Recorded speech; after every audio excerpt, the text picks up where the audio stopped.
We are pleased to introduce Misty, owner of Alterations Plus and Master Tailor. If you enjoy local content like this, please like, comment, and share this video. It helps small owner-operator businesses like this if you do like, comment, and share these business story videos. All right, I'm Sam here with CraigShipp.com with Misty, Master Tailor here at Alterations Plus. How's it going, Misty? It's going great. I love having you guys here. Oh, that's awesome. That's wonderful. That's wonderful. We love being here. I just picked up this sport coat and a suit that we had Misty tailor for us, CraigShipp and I. And let me see. How long have you been here in Frederick? I've been in Frederick. Well, I moved to Frederick in 1992. I started doing alterations down the street at the Old King's Menswear in the mid-90s. All right. And then they closed at the end of 2003, and I opened this the beginning of 2004. So I've been here for 15 years. This area for about 23. That's fantastic. And you were telling me earlier that you guys are moving shop out to Thurmont, right? Right. My husband and I just bought a home up there, and now I've got room to have my shop out of there. And I love this place. I've loved my space here ever since I've been here. I love the people of Frederick.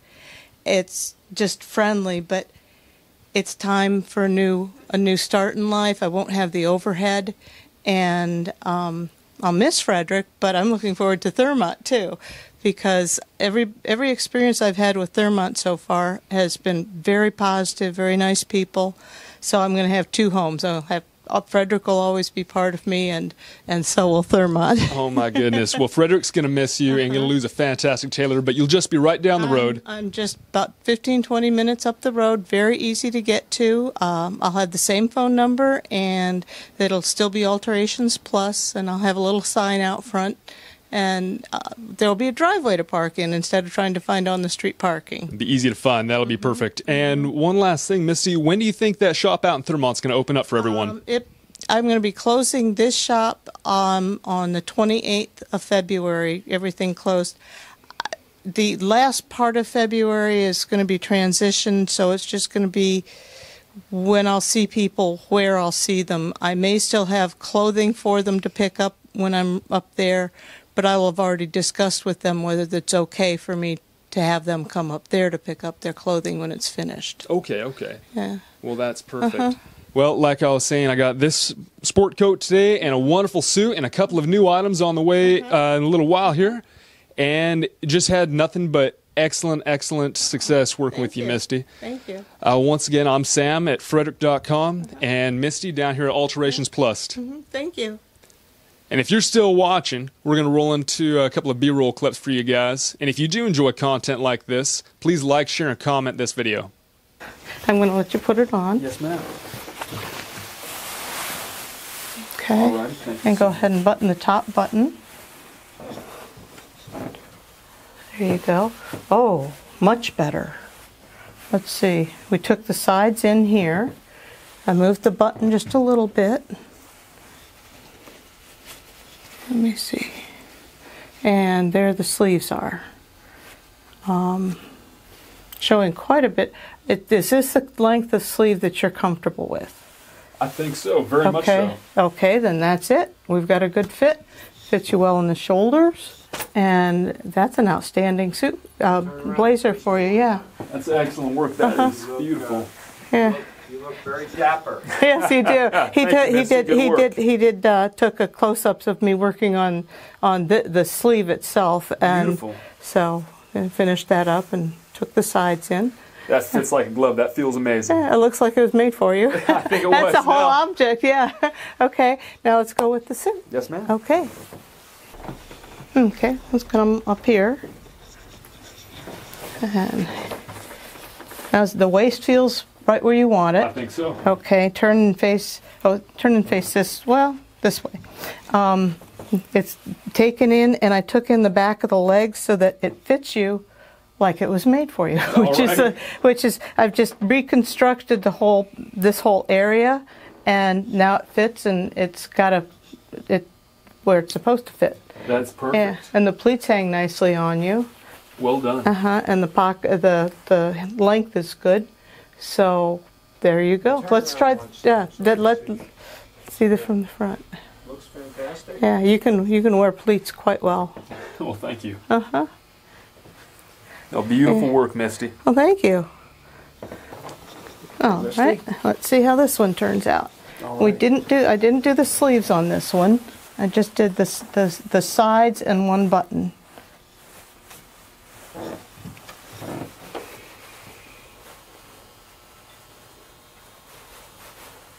Oh, there we go again. Very nice. Very nice.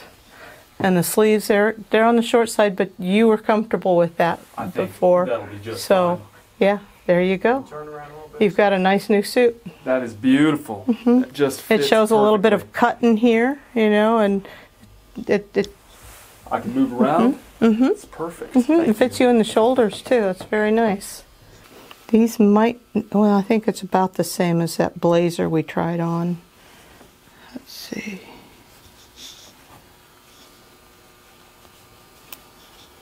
Yeah, and this one doesn't have the functional buttons. No.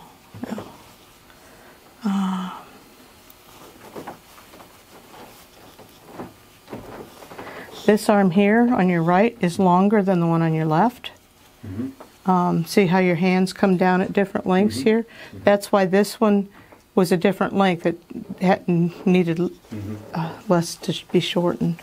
There. Well, I'm going to make those disappear, the cuffs for now, because it's going to be too short otherwise. All right, drop your arms down, relax.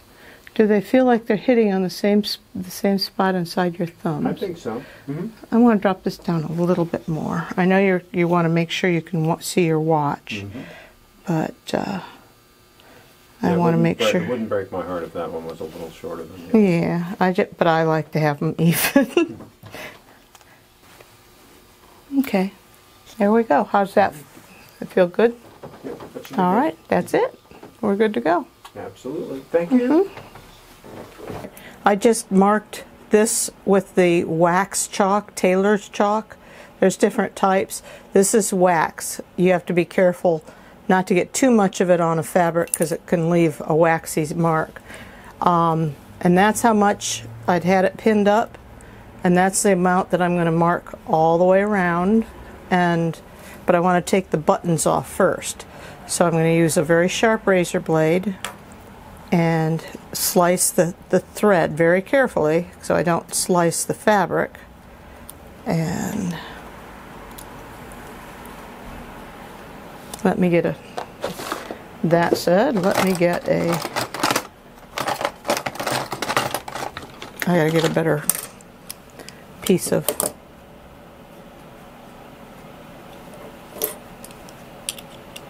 breaking off the point, so I've got a fresh part of the razor to use.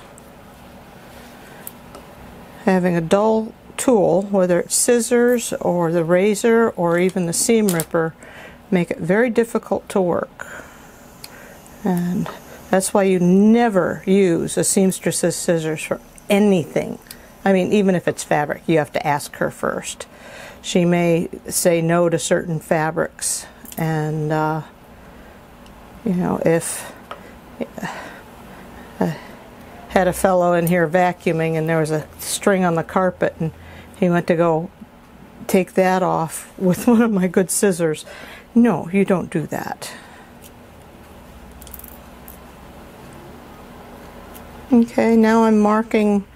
I'd already figured out, I'd pinned it up, and that's where I pinned it up, and this is the seam that I referenced to.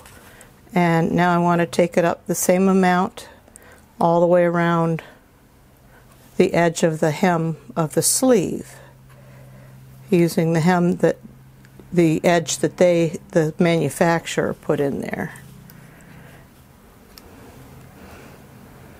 Now these marks are going to go away with the heat of the iron, and it makes it quite easy for me to work that way.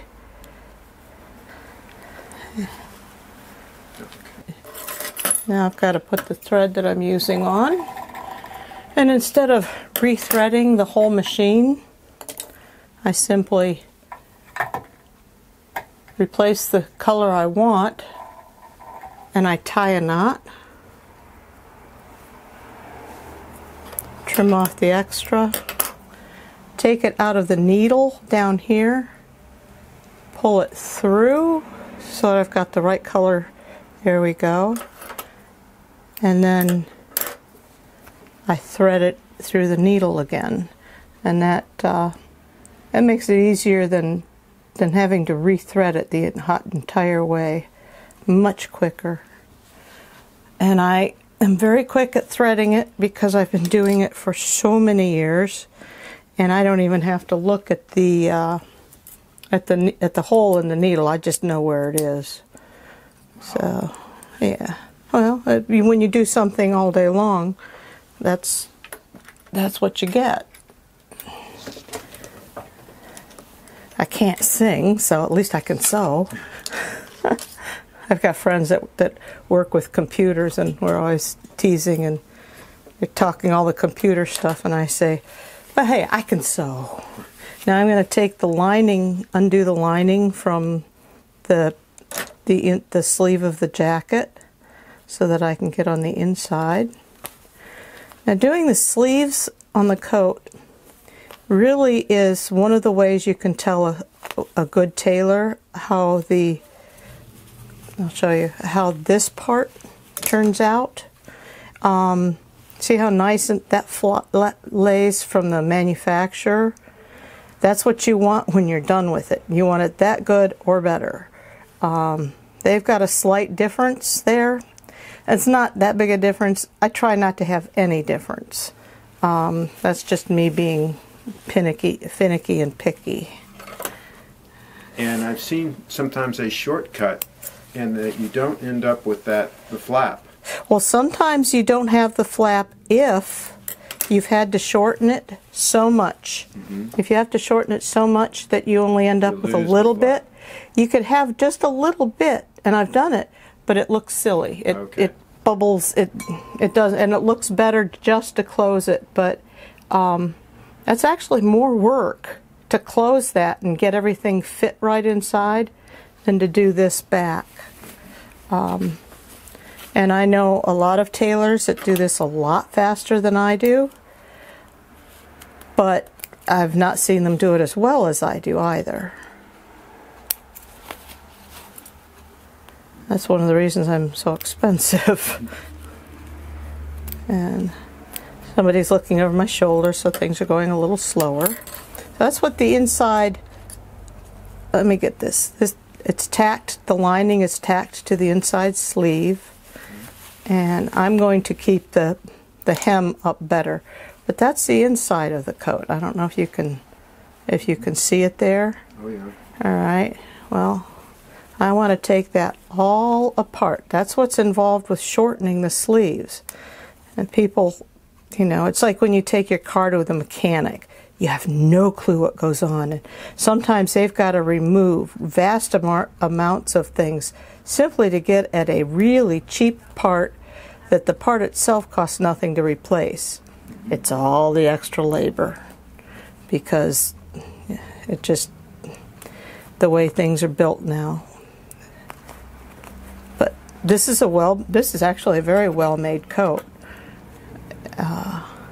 Now I'm going to, this is a mitered edge, and I'm clipping that. I don't recommend that novices cut seams like that because you don't know when your scissors are going to slip. And over the years I've had them slip, just been many years since they have. And as you can see, I'm using my seam ripper on this one. I'm getting it started.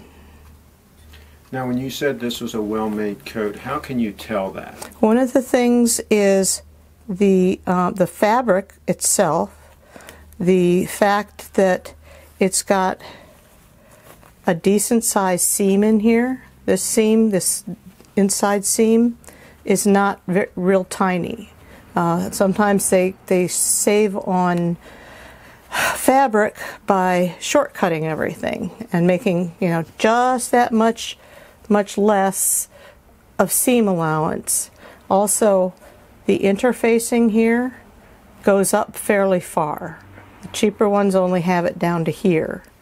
The way it was constructed, it actually makes it much nicer to work on than a cheap suit.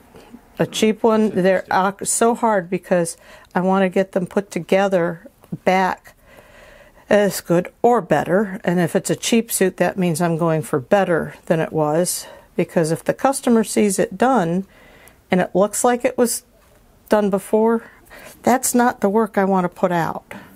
So I've got to somehow make that coat work out better. And it's not always easy.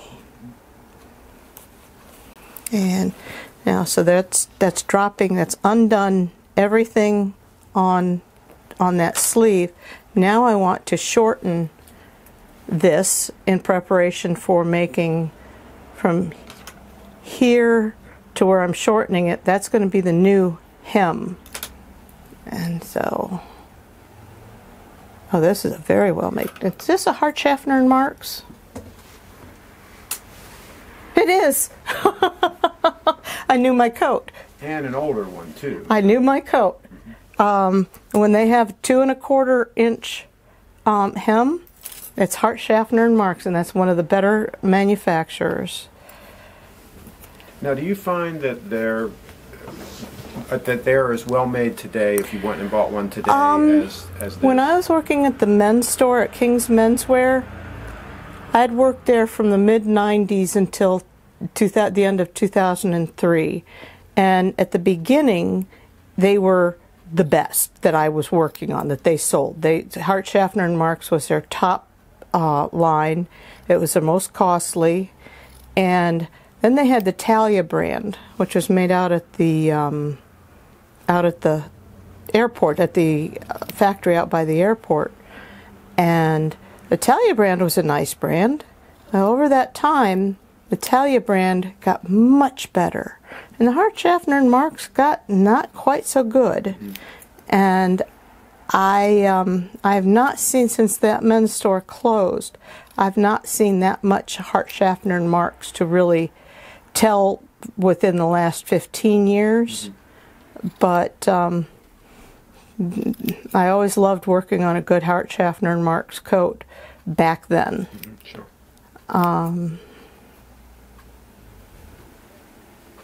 And I always try to put a 2 1/4 inch hem on mine because I think it lays better and it turns out better if that's so. And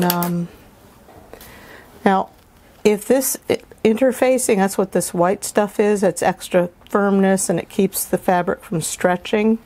If this didn't come up high enough where I'm going to want to turn that, I'm going to have to put more in it. Luckily it does. Now what I want to do is, you see how it's hard to see, but there's a slight angle that goes up and then back down. That allows the coat to be at an angle on your hand. It looks more natural that way. But I've got to account for that. If I try to just turn this up here, when I go to I have to tack it here, it's not going to fit. So I've got to let it out a little bit.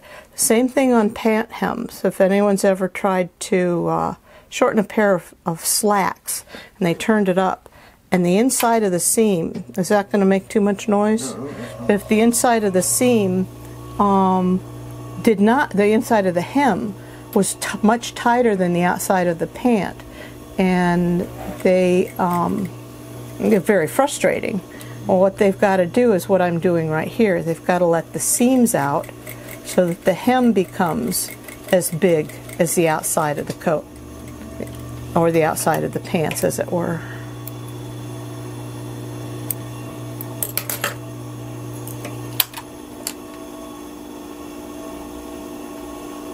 And take out the old seam. Different methods of seam ripping, that you'd use whatever works on that seam.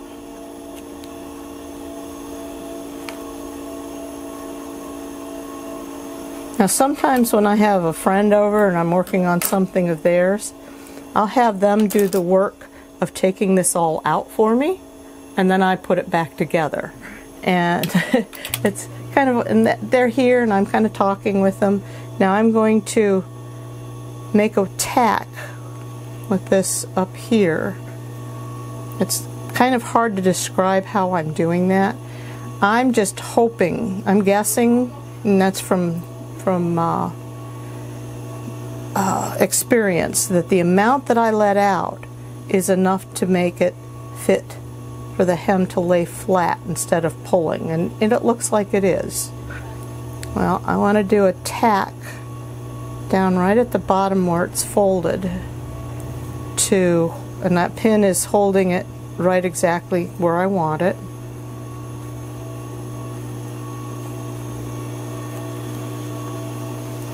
And now I'm going to do a little machine stitch there. And it's, nobody's ever going to know that stitch is there. That just helps me down the line. That way I don't have to keep a pin in there the whole time. Okay, now, I've never actually taught anybody this. I always thought it'd be a very hard one to teach. Now I'm going to try to put that miter. That's what that diagonal seam is. It's called a miter. And I'm going to put that back in there. I want to make sure that that front part is going to lay flat. So I'm feeling and making sure, yeah, it lays flat there.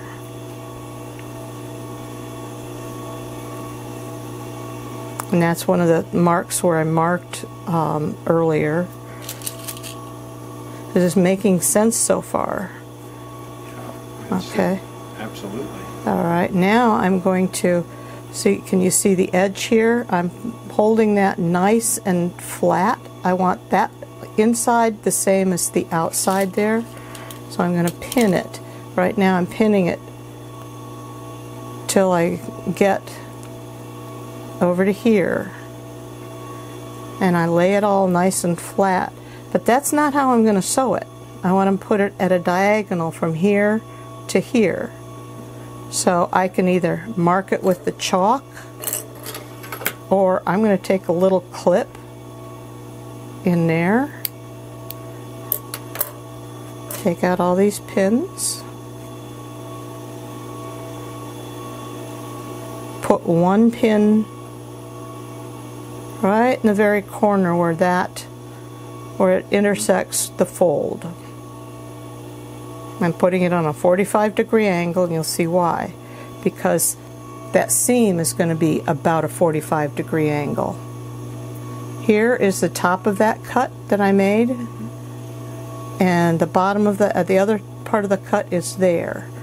And I want to line them up ever so accurately, because if I don't get that seam very precise, things are not going to lay correctly. It's going to just drive you nuts, because then you're going to have to undo it and redo it if you are that type of person. Now I'm going to be aiming from that point where all the way down to where this enters the fabric. And I'm holding the threads as I start sewing. I'm going to do a little back stitch, and then I'm aiming right there. I've got a little line here that I kind of watch it going to, and I kind of see that, and I'm going to take it out before I get there. For some reason the fabric doesn't like the pins staying at that point. Sometimes I can sew over pins, but not at that point. Now I'm going to turn it right side out, at least that point. I use the point of my scissors to gently work that point to a nice crisp point, because that's the whole crispness of how the suit looks is just, it makes a difference. You don't want it looking sloppy or undone. And there's a nice, it's at an angle. Let me zoom in on that. And all right, and here's that seam again. And I'm feeling underneath. What I'm doing with my fingers underneath is I'm trying to get this part to lay flat. And I'm trying to convince it that's what it wants to do, because it doesn't want to do that, because it wants to follow where it used to be sewn. And I've got that, and I'm going to put a pin through there to hold that in place. Okay, the next thing I do is I want to make sure that when I put the back side together, that the back side and the front side, that they, like here, they match. And so, show that one more time. Okay, here's the other sleeve, and here's where they match. So I've got this part. This part is undone. Well, when I marked it, I had taken the mark over, and it stopped right there because that's where it overlapped. And I check and see, did I do well with that? Yes, that point is right where the overlap says.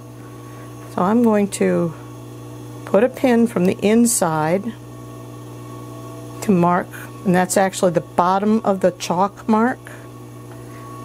And that's how precise I get. And then the bottom of the chalk mark over here. And the reason I'm doing those two is because that allows me to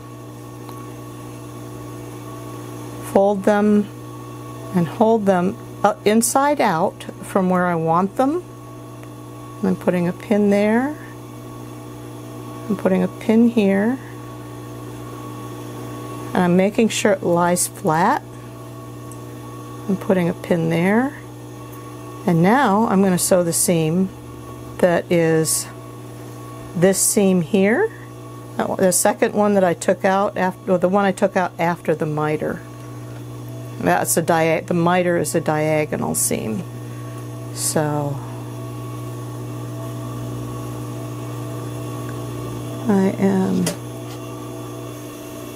let's see, gotta hold the thread, as otherwise it gets down in and doesn't work well.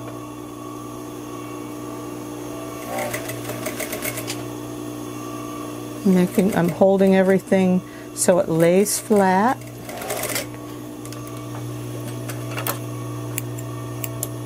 And again, take the pins out. And one of the things you're doing with each step is you're checking and evaluating what you've just sewn. Sometimes you get something stuck up, a piece of the coat or something stuck up under the fabric, and you sew that as part of it, and it's like, oh gosh darn, I've got to take that apart. Now if you can see that it's fading, the chalk mark's fading because I'm manipulating the fabric and running it, but that's exactly where I want it to be. And this is folding nice and flat. I'm holding it in place with pins so it stays nice and happy. Like the happy little trees. See how that folds nice and flat, the hem up against the fabric? Okay. Now I want to see how these fit together. And they fit very nicely together. Now I'm going to take a pin to keep this point very tight, and I'm weaving that in between the two layers, and then I'm pinning it along this edge. It's kind of hard to explain this. I think somebody would have to actually do this themselves to this area is one of the hardest things to learn, and this was a self-taught process. The way I had been taught to do these was the complete wrong way to do it, and over time I taught myself this. There's a number of things I've self-taught on men's clothing. And now I'm going to have to sew a seam that's going to keep those two flaps together. Let me try to get that out of the way.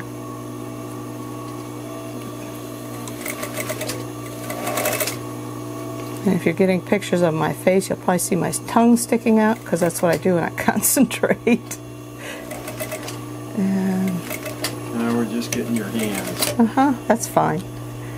The seamstresses I first learned with when I was 20 always said they were going to take a pair of scissors and cut my tongue off because it was always sticking out when I was concentrating.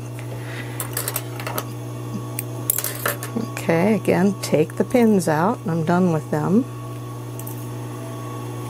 Now I want to evaluate how well that turned out. I'm going to turn this off. I don't need that. And right now, with it unpressed, that looks pretty darn good. You know, it's even closer matching than it was. If you've not done it right, if you've gotten this miter seam too small or too big, you know, where the fabric's not enough or too much, it'll do really weird, stupid things that you cannot correct at this stage. Other people have tried it, and it ends up looking very sloppy, and people don't know why. You know, they'll pick up. Well, I've already done that. I don't need to do that again. And so what I'd do next is go to the ironing table. Okay. You want me to do that? Okay. Now we've got it sewn over there. The next step is I come here to the ironing table. I would have done both sleeves by now, but for this I'm only doing one. I'm making sure that it's folded up at those marks that I made before. It has to be folded up here, and it has to be folded up there. I could get it wrong here and here. So I'm making sure that I'm making sure that it lays flat, and that... A little closer here. I'm making sure it lies flat. Now, and I'm going to iron it. And I'm going to iron it hard. Now, I have to know my fabrics, because some fabrics, if I did that, I would ruin the fabric. Okay. As hard as I pressed that, because... What type of fabric would that have ruined? A cashmere, absolutely. There's a number of them. But a cashmere, you have to know your fabrics, and if you aren't sure, test it. You could test it in here and see if that seam shows. Now, I'm going to make a loud noise with the table, and okay. And what that does, that sets and cools what I've just done, so that when I lift it up, it's there, and it also gives a more professional look. Wow. That's one of the reasons that I can get such a good look on a lot of my men's clothing. I think I'm the only seamstress in town with a vacuum board.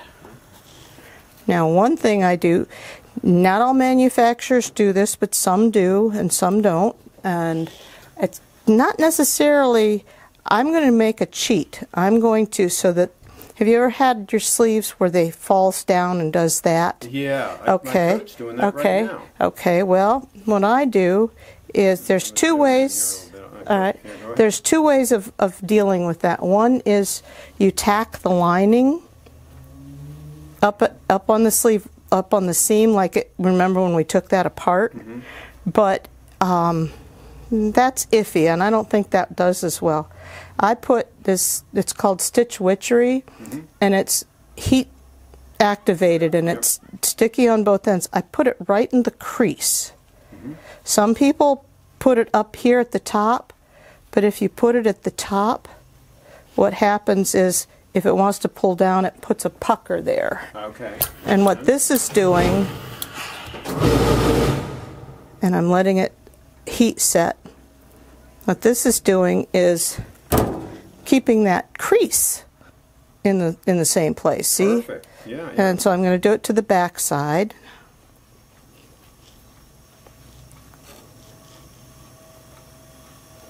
Well, maybe I could teach this. Wait a minute. Where did it go? There it is. Misty, if you could just pivot. Yeah, there. Perfect. Yeah. That way we can see it. Yeah.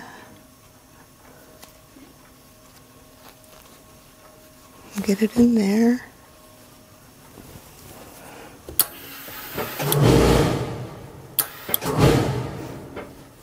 Okay.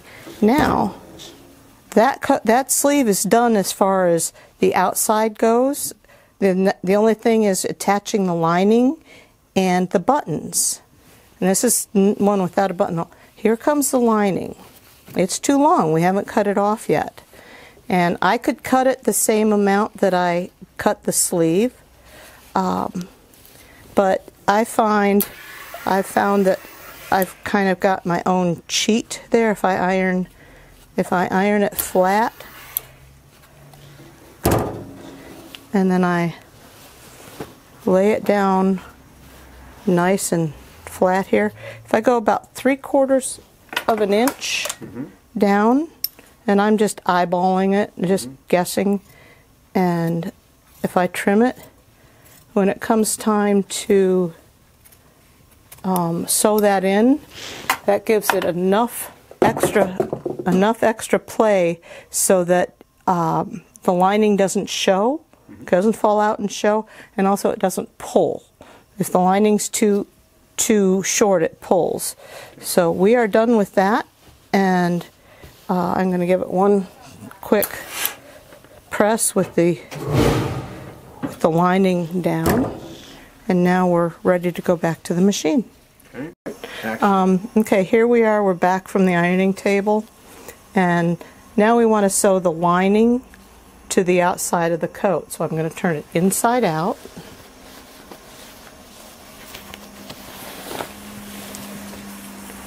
And some people will simply, let's pull this down straight, and there's the inside.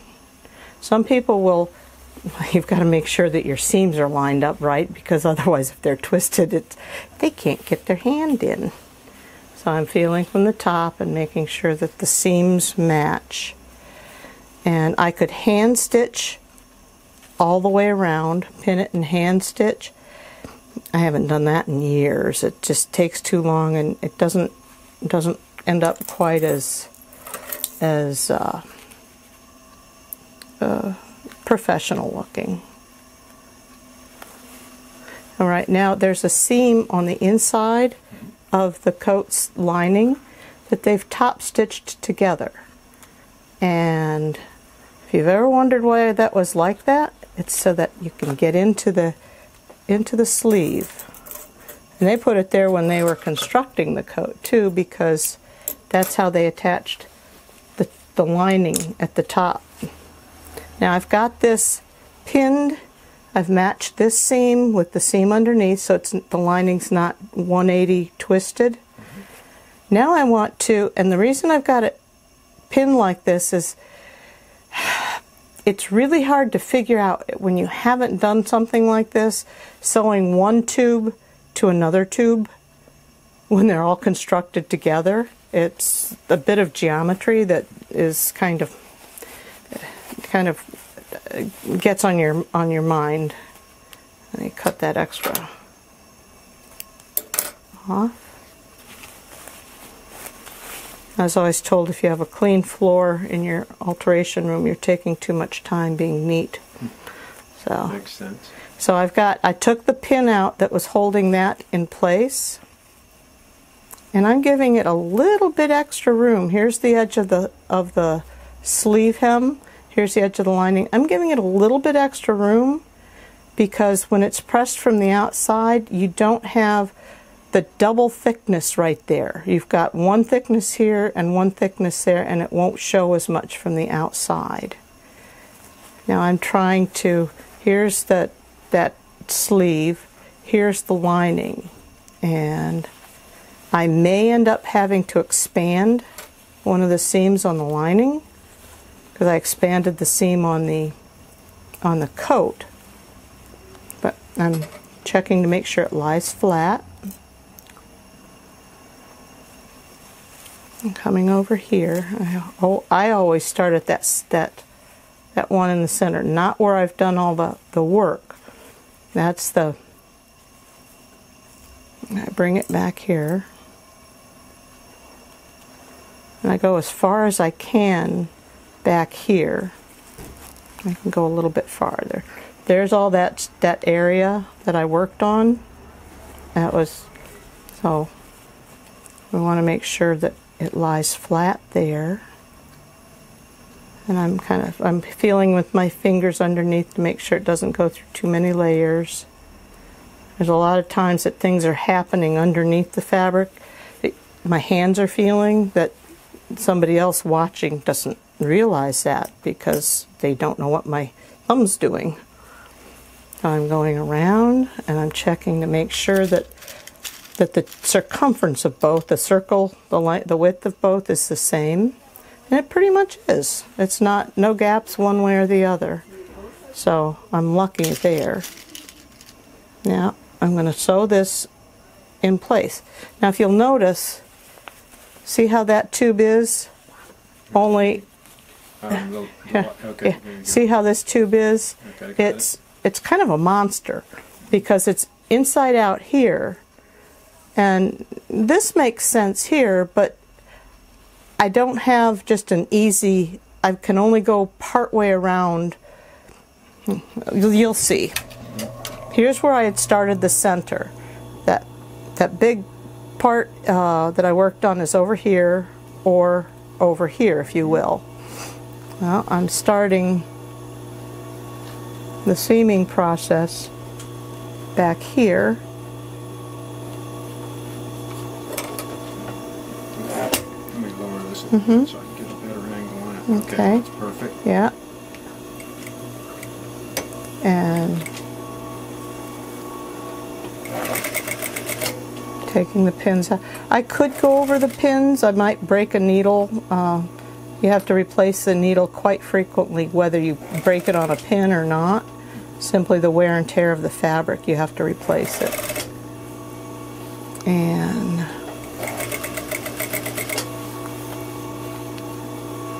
I'm coming down just a little bit. I'm not an exact amount because the lining is going to be a little bit longer anyhow. And now I'm coming, this is the area that I worked on extensively. I'm coming back to that. What I want to do is, I want to figure out, I can't see from up here where, well, I'll show you. Let me see.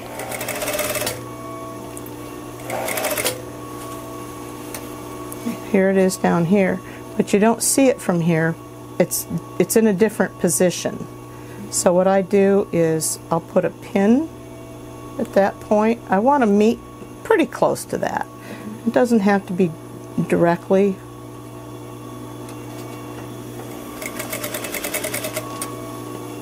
And sewing along, trying to meet that pin. And let's see. And that back stitch, is that what keeps it from unraveling? Mm-hmm. Yeah, that back stitch keeps it from unraveling. Now, normally I get it a little bit closer than this. That's okay, it doesn't matter. They've met pretty well, and there's only a small portion that's not caught. that nothing's coming undone there. Those back stitches. Now, this seam, see how that hem is wanting to flop down? We don't want that. So we want to put this back up. Now that tack that I'd put way back here, that's what's helping me now. That's laying everything flat, and I'm lining this up, and I'm putting a pin to hold them together. And then I'm going to put a little tiny tack there. I don't need to get real crazy with the tack here. It just holding the, I'm going to cut just a couple of stitches right there, just holding them all together. Now I'm going to turn it back right side out. Okay, and here it is back around. And see how nice that looks now? It just kind of lays nice and flat. And you're not, if I pressed it with it all up like that, that would be okay. But that's not how they're usually pressed. It's going to be down a little bit. But we had opened this up to get in there. It's time to close it again. So I'm just holding it together by hand. My hands have done this often enough that they know kind of what they're doing. And let me get those threads out.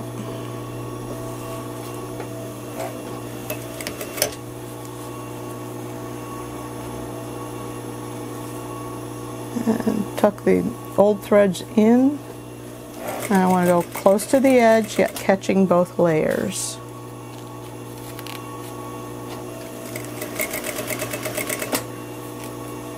If you get too far from the edge, it looks sloppy.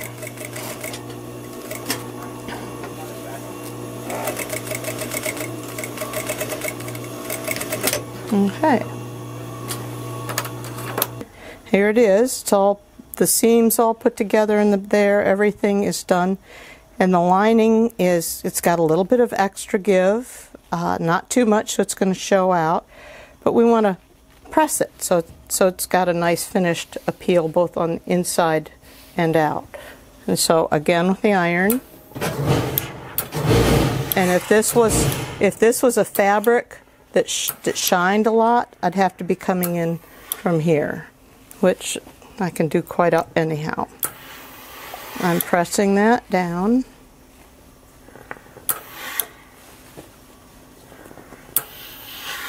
Now, can you comment on the concept of keeping good, high-quality clothes like this going by having some tailoring work done on, as opposed to buying some new piece of clothing that's not going to be anywhere near as well made? Well, good quality clothing, the fabric is going to last a lot longer. The construction is going to have, it's going to have bigger seams so that the seams don't come apart. Also, if you gain a little bit of weight, you can let the seam out, and it just... Isn't the overall look going to be better? The overall look's better. You want to get, if you want to be trendy and current, you get a few objects that are trendy and current, and you have some basic high-quality clothing that is kind of timeless. And one of the things with getting a good men's coat is how this is constructed. I've not made these together, but if they use a lot of glue in the process, that can come undone quite easily. If they've done the stitching required to keep it, because that's quite heavy in there, and you've got the shoulder pads and everything. And they use like a canvas in there, If there's a canvas in there, and kind of like you had the interfacing on here, which is the white part inside, that helps it so that this does not stretch, and so that it holds its press also.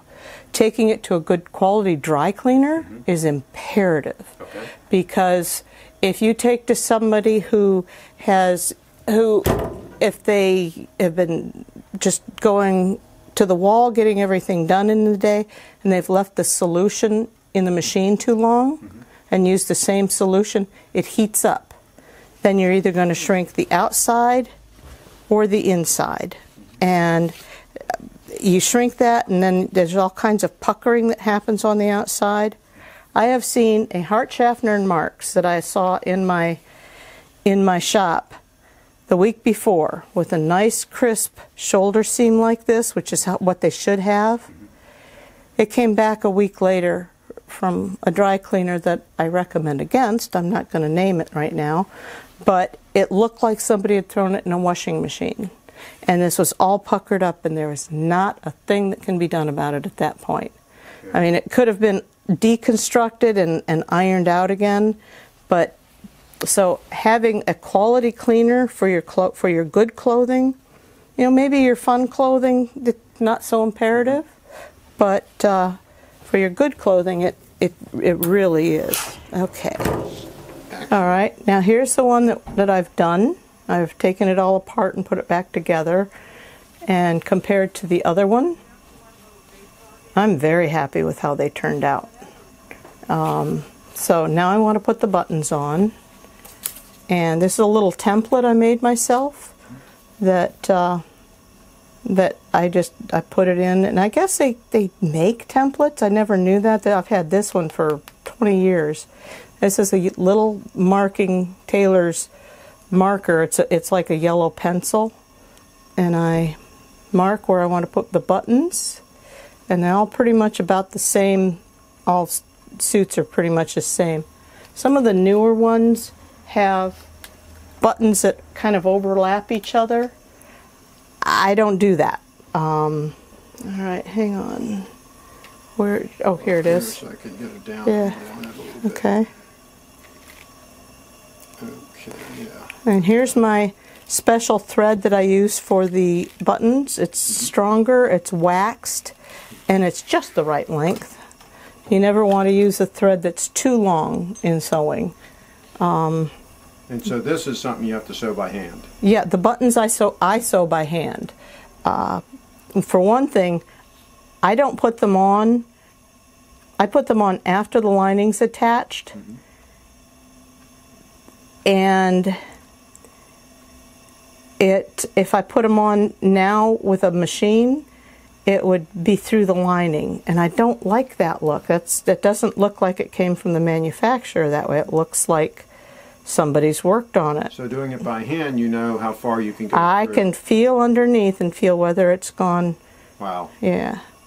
And like I said, my fingers underneath the project are every bit as part of it as I'm tying a knot in the back of the end of the thread. Now, can you also repair fabric if it has like a small moth hole? I can. It depends on. Like a small snag or like something? what you're wearing here. I could. If it was a tight weave, like a gabardine or something, no. Those might be able to be rewoven. That's a completely different thing than what I do, and that's like $100 a hole. What you do is like you It's make a some darning. fabric and you get a thing behind it, you heat and you... No, what I would do is, if it's a very tiny one, I might take a little clip from one of the inseams here, Yep. and one of the seams, put it kind of behind it, and then weave back and forth with the thread. It's basically darning. Gotcha. And that's what I do. It would probably be obvious on this because you've got the grids. I might be able to hide it in that. What you're wearing right now, I would hide it very well. But it just depends on... I have another cashmere sport coat that has a small hole that I might... Cashmere might not lend itself to it. Yeah, I because of the fuzziness of it, and once I work on it, that fuzziness is going to be gone. Yeah. So, all right, you ready? Mm-hmm. All right. Now I'm coming in under here. I want to have I got to start it someplace, but I'm starting it inside here so that the knot is underneath. And I'm coming up. Now, that yellow dot that I made is a circle. Well, I want to come up on the bottom left of the circle.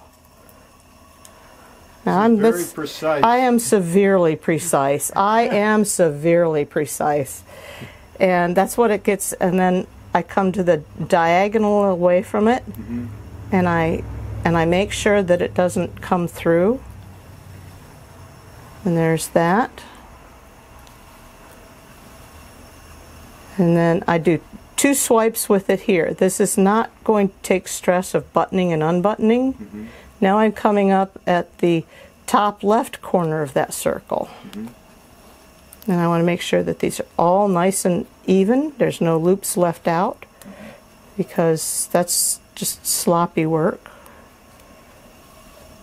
And if you notice, I'm not going down into the fabric and back up. Exactly. I'm doing it all from one side. A little bit of it.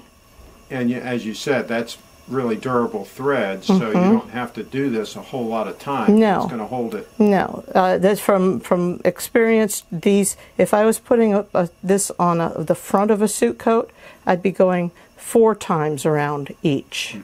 But this does not take that much stress. And then there's the next yellow one. Oh, I see. And you're going to go over and use that same piece of thread. That's smart. That way I'm making sure. You don't have to do another knot. Right. And I don't have to stop, cut it, and there was always debate when I was being trained whether I should do it one at a time. I do it well enough. I don't need to do it one at a time. That's and smart. as you can see, it doesn't. I'm making sure it doesn't come through to the lining. And I'm wanting to make sure that... Now, is that long enough thread to do all 4? Yes, it is. Wow. Just barely. Very efficient. Just barely. Sometimes if they're real thick buttons... Now I'm feeling under here, and I can go through. I don't want to. I want to just take a bite. I call that a bite of the fabric. Now, while you're doing this button, can you give the folks your contact information, how they get in touch with you if they want something done? And Sure. The shop name is Alterations Plus. For the next month, I'm downtown Frederick on Market Street, South Market Street, 27 South Market Street. At the end of February, I will be in Thurmont, sewing out of my home up in Thurmont. The phone number you can reach me at is 301-668-5858. And, you know, we can talk about, I work by appointment only, because if I'm in the middle of a major alteration, or I've got another customer, it's very difficult to try to juggle that. And so I like to know when somebody's coming in, so I've got my head around it. And I will be sewing out of my home up in Thurmont. It'll be a very professional setup. It'll be in the front of the house. But, you know, I don't want people just dropping in. Sure. So it will be... The phone number will remain the same, though, The phone number and the name of the shop will remain the same. I'll have a sign hanging out in the yard. I've got to get a permit for that yet, but that shouldn't be a problem. I got a permit and to... give that phone number one more time. For 301-668-5858. You want it one more time? And we're going to do some more clips when Sam comes in to pick up this jacket and the other items. So we're going to have him trying these things on and see how it all works. Well, I want to thank you for doing all of this. This is absolutely very instructional. Let me finish this, and you can see how it looks compared to the original. Absolutely. I'm just about done.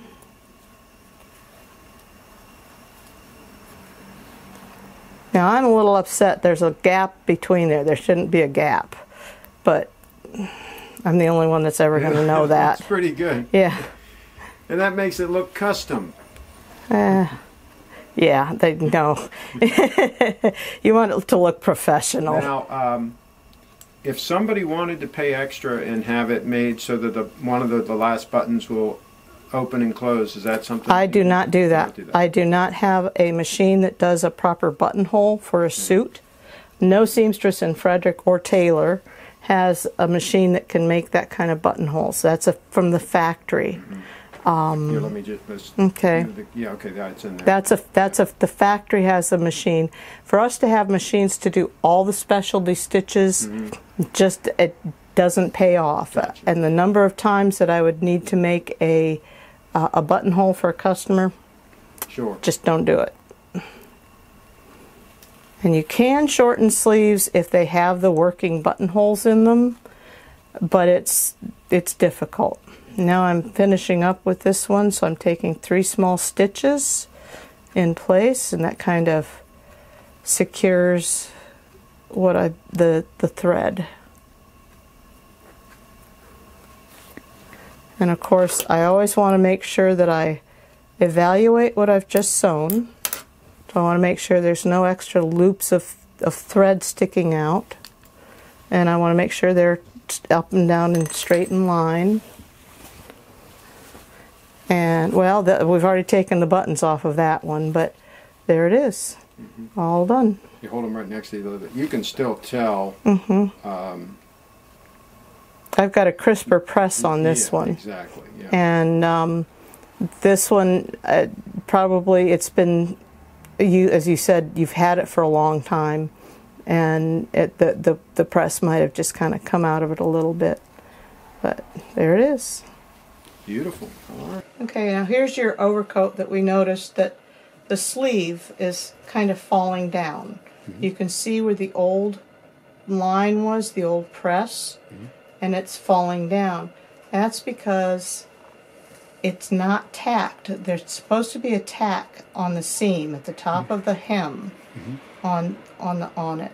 And so what I'm going to do is I'm going to pin it in place. on both of these. Now, if it was kept doing this after I do this, I would go in on the inside like I did with the coat, with the blazer, and go back in and tack it by hand around here so it didn't show from the outside. But as you can see, that's keeping it from coming down. I'm going to have to press it. It may not solve it. I may have to put a couple of stitches on the inside. But for now, what we're going to do is we're going to do a little quick cheat. This is not cutting corners, which I hate doing. And here's the thimble I was talking about. It's a Tailor's thimble. It doesn't have an end because you use the edges to work with, to push the needle with. Okay. And this is an example of when you're pressing it, you're going to press this a little different because it's cashmere. Exactly. It's been pressed a little too hard from whatever dry cleaners it's been to. Now I'm going to, again, use my finger on the back side of what I'm doing and feel to make sure it doesn't come through. There's fabric on either side of this seam in here, and that's what I want to attach my stitches to. And so I'm going to take that out. I'm making sure that these line up, this seam here and that, and I'm going to make a tack through the seam, but not, oh, I've got it a little too much there. You can see it, it's dimpling it. We don't want that because that's going to show. We want it through just the layer of fabric that's below that. And that's dimpling because the needle's in there. Let me pull the needle through. If it still dimples, then I've got to take it out. It's not dimpling. So. Okay.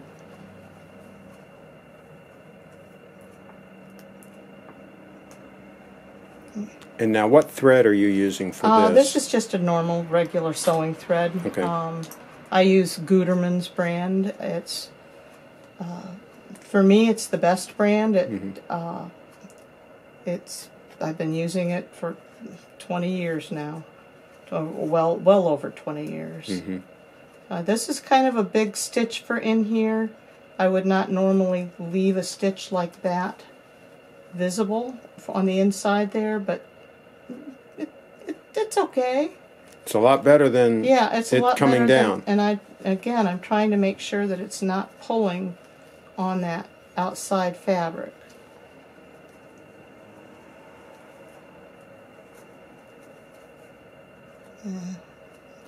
One reason you don't get too long of a thread is because it knots up. Yep.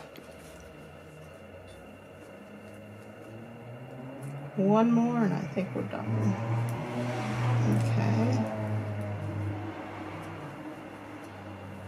Maybe next time you come in I'll take it apart and do it right. Oh, wait a minute. I want to tie off the...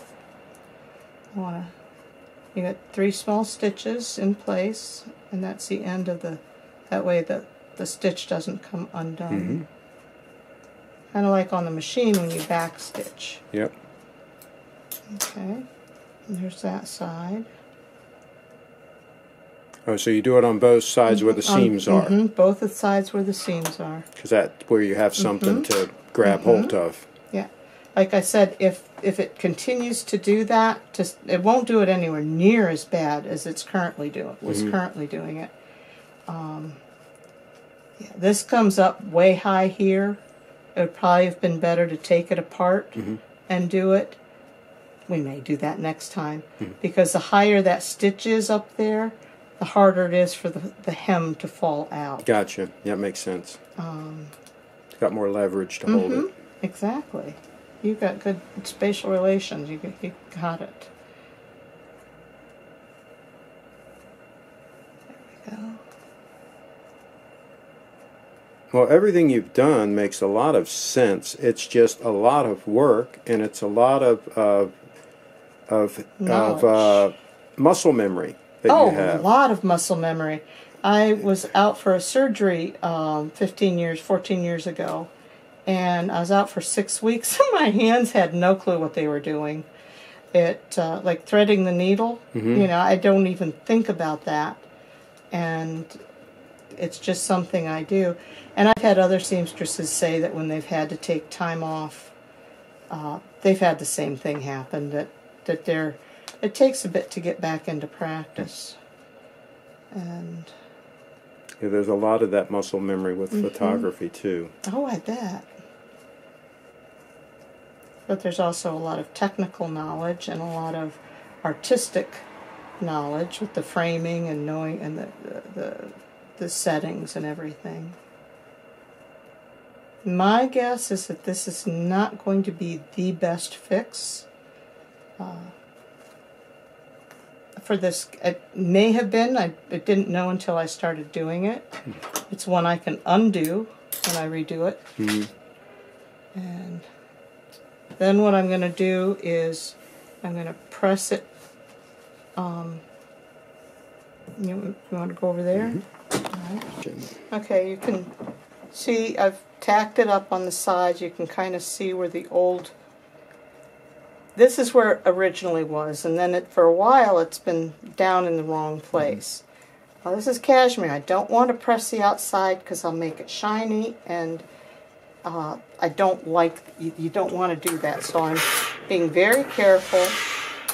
And I'm not even putting pressure with the iron on, and I'm kind of petting it to keep the nap, which is the fuzzy part, up, and I'm just kind of letting the steam and the heat kind of discuss things with the fabric.